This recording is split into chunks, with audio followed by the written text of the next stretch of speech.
ರೇವಣ್ಣಗಿರೋ ಒಂದು ಸೌಜನ್ಯ ನಿಮಗಿಲ್ಲ ಅಂದರೆ ನೀವೆಷ್ಟು ಮನಸ್ಸು ನಿಮಗೆ ವಿಚಿತ್ರವಾದಂಥ ಇದನ್ನು ಬೆಳೆಸ್ಕೊಂಡಿದ್ದೀರಾ. ಸೊ ಇನ್ನು ಮುಂದಾದರೂ ನಾನು ಎಕ್ಸ್ಪೆಕ್ಟ್ ಮಾಡೋಕ್ಕಾಗಲ್ಲ ನಿಮ್ಮಿಂದ ಒಳ್ಳೆಯದನ್ನು. ಆದರೂ ಸಹ ಒಂದು ದೇವೇಗೌಡರಿಗೆ, ಜನತಾದಳಕ್ಕೆ ಒಂದಷ್ಟು ಗೌರವ ಇತ್ತು, ಅದನ್ನು ಇನ್ನೂ ಜಾಸ್ತಿ ಕಳಿಬೇಡಿ, ಹರಾಜಾಕಬೇಡಿ, ಗೌರವವಾಗಿ ನಡ್ಕೊಂಡು ಗೌರವವಾಗಿ ಮಾತನಾಡಿ. ನಿಮ್ಮ ಸರ್ಟಿಫಿಕೇಟು ನಮ್ಮ ಡಿ ಕೆ ಶಿವಕುಮಾರ್ ಅವ್ರಿಗೆ ಅವಶ್ಯಕತೆ ಇಲ್ಲ. ಇದನ್ನು ಹೇಳ್ತೀರಾ, ಗೊತ್ತಿದೆ. ಮಂತ್ರಿಮಂಡಲ ಎಕ್ಸ್ಪೆನ್ಷನ್ ಆಗಿಲ್ಲ, ಮಂತ್ರಿ ಆಗಲಿ ಅಂತೇಳಿ ಡಿ ಕೆ ಶಿವಕುಮಾರ್ ಅವರು. ನಾನು ಯಾವತ್ತೂ ಯಾರ ಹಿಂದೆ ಚಮಚಾಗಿರಿ ಮಾಡಿದವನಲ್ಲ. ನೀವು ಇದೇ RSSನ, ಇದೇ ಮೋದಿಯವ್ರನ್ನ ಯಾವ ಮಟ್ಟಕ್ಕೆ ಬೈದಿದ್ರಿ. ಇವತ್ತು ಅಧಿಕಾರ ಉಳಿಸ್ಕೊಳ್ಳೋಕ್ಕೋಸ್ಕರ ಅಲ್ವಾ ನೀವು RSSನ್ನು, ಮೋದಿಯವ್ರನ್ನ ಇವತ್ತು ಹೊಗಳ್ಕೊಂಡು ಕೂತಿರೋದು. ನಿನ್ನೆ ನಮ್ಮ ಬಾಲು ಬಗ್ಗೆ ಅವನು ಯಾರೋ ಒಬ್ಬ ಲೋಕಲ್ ಶಾಸಕರಾಗೆ ಮುಖ್ಯಮಂತ್ರಿ ಆಗೋದು, ಲೋಕಸಭಾ ಸದಸ್ಯರಾಗೆ ಪ್ರೈಮ್ ಮಿನಿಸ್ಟರ್ ಆಗೋದು. ನೇರವಾಗಿ ಯಾರೂ ಆಗೋಕ್ಕಾಗಲ್ಲ. ಯಾರೋ ಒಬ್ಬ ಶಾಸಕ. ಏನು ನಿಮ್ಮ ನಾಲಿಗೆ ಇಟ್ಕೊಂಡು ಮಾತಾಡ್ರಿ. ನಮಗೆ ನಿಮಗಿಂತ ಮಾತುಗಳನ್ನ ಆಡೋದು ನಮ್ಗೆ ಗೊತ್ತಿದೆ. ನಾನು ಎಷ್ಟೋ ಸರಿ ಹೇಳಿದ್ದೀನಿ, ಯಾವ್ದಾರ ಟಿ ವಿ ಮುಂದೆ ಬನ್ನಿ, ಡಿ ಕೆ ಶಿವಕುಮಾರು ಬೇಡ, ಇನ್ನೊಬ್ಬರು ಬೇಡ, ನಾನು ಒಬ್ಬನೇ ಬರ್ತೀನಿ. ಅಸೆಂಬ್ಲಿಲಿತ್ತು, ಅವಕಾಶ ತಪ್ಪೋಗಿದೆ, ಇಬ್ಬರು ನೇರ ಮಾತಾಡೋ ಅಂಥದ್ದು, ಬನ್ನಿ ಅಂತ ಹೇಳಿದ್ದೀನಿ. ಬನ್ನಿ, ಮಾತನಾಡೋಣ. ಅಲ್ಲಿ ಏನೇನು ಕೇಳ್ತೀರ ನಾನು ಉತ್ತರ ಕೊಡ್ತೀನಿ. ಅದನ್ನು ಬಿಟ್ಟು ಗೌರವವಾಗಿ ನಡ್ಕೊಳ್ಳಿ. ಸಮಾಜ ನೋಡ್ತಾ ಇದೆ. ಕುವೆಂಪು ಅವರು ಅಂಥವ್ರು, ಬಾಲಗಂಗಾಧರ ಸ್ವಾಮೀಜಿ ಅಂಥವ್ರು, ಕೆಂಪೇಗೌಡರು ಅಂಥವ್ರು, ಸಾವ್ಕಾರ್ ಚೆನ್ನೈನ ಅಂಥವ್ರು, ಕಡದಾಳ್ ಮಂಜಪ್ಪನಂಥವ್ರು ಈ ರಾಜ್ಯಕ್ಕೆ ಅವ್ರದ್ದೇ ಆದಂಥ ವ್ಯಕ್ತಿತ್ವವನ್ನು, ಗೌರವವನ್ನು ಕೊಟ್ಟಿದೆ ಈ ಸಮಾಜ. ದೇವೇಗೌಡರು, SM ಕೃಷ್ಣವ್ರ ಕಾಲದವ್ರಿಗೂ. ನೀವು ಬಂದು ಈ ಸಮಾಜದ ಗೌರವವನ್ನು ಕಡಿಮೆ ಮಾಡೋವಂಥ ಕೆಲಸ ಮಾಡ್ತಾಯಿದ್ದೀರಾ. ಈ ಸಮಾಜ ಒಪ್ಪಲ್ಲ, ಸಮಾಜದ ಯುವಕರು ಒಪ್ಪಲ್ಲ,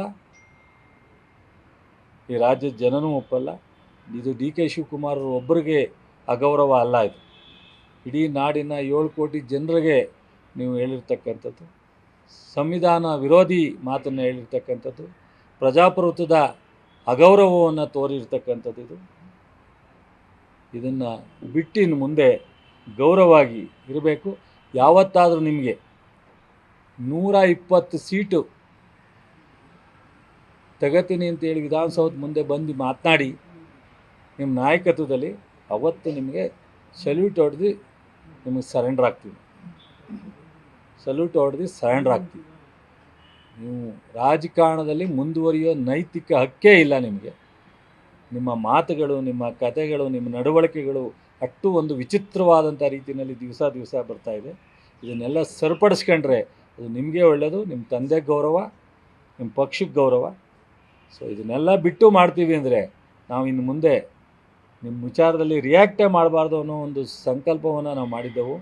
ಅನಿವಾರ್ಯ ಪ್ರಜಾಪ್ರಭುತ್ವದಲ್ಲಿ ಇಂಥವೆಲ್ಲ ಕೆಲವೊಮ್ಮೆ ಹೇಳಲೇಬೇಕಾಗುತ್ತೆ ಅಂತ ಹೇಳಿದ್ದೀನಿ ವಿನ, ನನಗೆ ಸಂಪೂರ್ಣವಾಗಿ ನಿಮ್ಮ ವಿಚಾರದಲ್ಲಿ ಮಾತಾಡಲಿಕ್ಕೆ ಮನಸ್ಸಿಲ್ಲದಲೇ ಮಾತಾಡಿರ್ತಕ್ಕಂಥದ್ದು ಅನ್ನೋದನ್ನು ಈ ಸಂದರ್ಭದಲ್ಲಿ ಹೇಳ್ತೀನಿ. ನಮಸ್ಕಾರ.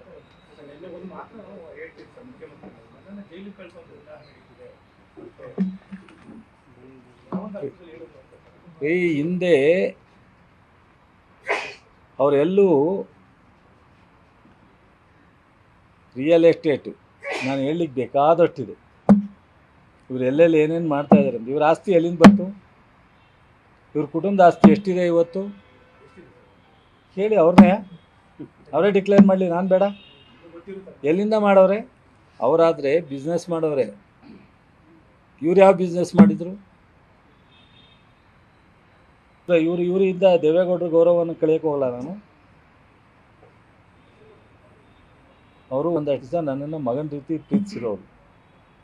ಇವ್ರು ಮಾಡೋ ತಪ್ಪಿಗೋಸ್ಕರ ದೇವೇಗೌಡರ ಗೌರವವನ್ನು ಕಳೆಯೋಕೆ ಹೋಗೋಕ್ಕೆ ಇಷ್ಟ ಇಲ್ಲ ನನಗೆ. ಕೇಳಿ, ಅವ್ರನ್ನೇ ಹೇಳ್ತಾರೆ. ಅವ್ರ ಅಣ್ಣನ ಬಗ್ಗೆ ಮಾತಾಡಿರೋದು, ಇನ್ನೊಬ್ಬ ಅಣ್ಣನ ಬಗ್ಗೆ ಮಾತಾಡಿರೋದು, ತಮ್ಮನ ಬಗ್ಗೆ ಮಾತಾಡಿರೋದು ಎಲ್ಲವೂ ನನ್ನ ಹತ್ರ ಇದೆ. ಅದಕ್ಕೆ ಅವ್ರನ್ನೇ ಕೇಳಿ ಅಂತ ಹೇಳಿದ್ರು. ನಾನು ಮತ್ತೊಬ್ಬ ಕುಮಾರಸ್ವಾಮಿ ಆಗಬಾರ್ದಲ್ಲ. ನೀವು ಹೇಳಿದ್ರಿ ಅಂತ ನಾನು ಟೆಂಪ್ಟಾಗಿ ಹೇಳಿದ್ರೆ ನಾನು ಮತ್ತೊಬ್ಬ ಕುಮಾರಸ್ವಾಮಿ ಆಯ್ತೀನಿ. ಏನು ಇವನಿಗೆ ಅವಶ್ಯಕತೆ ಇದ್ದ ಚಲುವರಾಯಸ್ವಾಮಿ ಯಾಕೆ ಹಿಂಗೆ ಮಾತಾಡ್ದ ಅಂತ 4 ಜನ ಕೇಳ್ತಾರೆ. ಅದನ್ನು ಕೇಳಿಸ್ಕೋಬಾರ್ದಲ್ಲ, ಅದಕ್ಕೋಸ್ಕರ ನಾನು ಹೇಳ್ತಾ ಇಲ್ಲ.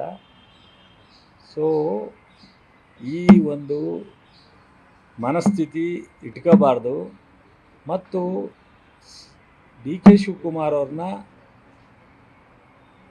ಅವರ ಆಸ್ತಿನ, ಅವರ ಹಣನ ಅಥವಾ ಅವ್ರ ಧೈರ್ಯನ ಇವರಿಗೆ ಸಂಬಂಧ ಇಲ್ಲದೆ ಇರೋ ವಿಚಾರ. ಇವತ್ತು ಈ ರಾಜ್ಯದ ನಾಡಿನ 7 ಕೋಟಿ ಜನದ ಪ್ರತಿನಿಧಿಯಾಗಿ ಅವರು ಕೂತಿದ್ದಾರೆ. ಗೌರವವಾಗಿ ನಿಮ್ಗೆ ಕೊಡೋಕ್ಕೆ ಇಷ್ಟ ಇಲ್ವಾ, ಸುಮ್ಮನೆ ಇದ್ದುಬಿಡಿ. ನಿಮ್ಗೆ ಹೊಟ್ಟೆ ಕಿಚ್ಚು ನನಗೆ ಗೊತ್ತು. ಯಾವ ಒಕ್ಕಲಿಗರನ್ನೂ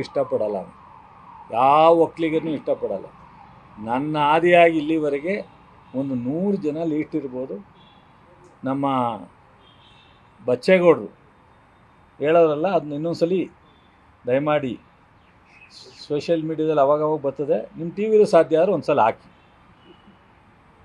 ಸಾಕದೊಂದೇ, ನಾನು ಮತ್ತೆ ಹೇಳಬೇಕಾಗಿಲ್ಲ. ಸೊ ಅದರಿಂದ ಈಗಲೂ ನಾನು ನಮ್ಮ ಹಳೆಯ ಪಕ್ಷ ನಿಮ್ಮ ಜೊತೆಯಲ್ಲಿ ಒಳ್ಳೆಯದೋ ಕೆಟ್ಟದ್ದೋ ಸರಿಯೋ ತಪ್ಪೋ ಒಂದಷ್ಟು ದಿವಸ ಕೆಲಸ ಮಾಡಿದ್ದೀವಿ. ನಿಮಗೆ ಯಾರು ದಾರಿನಲ್ಲಿ ತೂಚಿ ಅಂದ್ರೂ ನಮಗೂ ಏನೋ ಒಂದು ಕಡೆ ಯಾಕಪ್ಪ ಅಂತ ಅನಿಸುತ್ತೆ. ನಾವು ಇಲ್ಲಿ ನಿಂತ್ಕೊಂಡು ನೀವು ಅಂದಾಗ ನಾವು ರಿಯಾಕ್ಟ್ ಮಾಡಿರ್ಬೋದು, ಬಟ್ ಎಲ್ಲೋ ಒಂದು ಕಡೆ ನಮಗೆ ಡಿ ಕೆ ಶಿವಕುಮಾರ್ ಹೇಳ್ದಂಗೆ ನಮಗೆ ವೈಯಕ್ತಿಕವಾಗಿ ನಿಮ್ಮ ಕುಟುಂಬದ ಬಗ್ಗೆ ಆಗಲಿ, ನಿಮ್ಮ ಪಕ್ಷದ ಬಗ್ಗೆ ಆಗಲಿ ದ್ವೇಷವೂ ಇಲ್ಲ, ಬೇಜಾರೂ ಇಲ್ಲ, ಹೊಟ್ಟೆ ಉರಿನೂ. ಗೆಲ್ಲಿ 120 ಸೀಟ್ ತಗೊಂಡು ನಾವೇ ರೋಡಲ್ಲಿ ನಿಂತ್ಕೊಂಡು ವೆಲ್ಕಮ್ ಮಾಡ್ತೀವಿ 120 ಸೀಟ್. ನ್ಯೂಸ್ ಫಸ್ಟ್ ನಿರ್ಭೀತಿಯಿಂದ ನಿಮ್ಮ ಪರವಾಗಿ.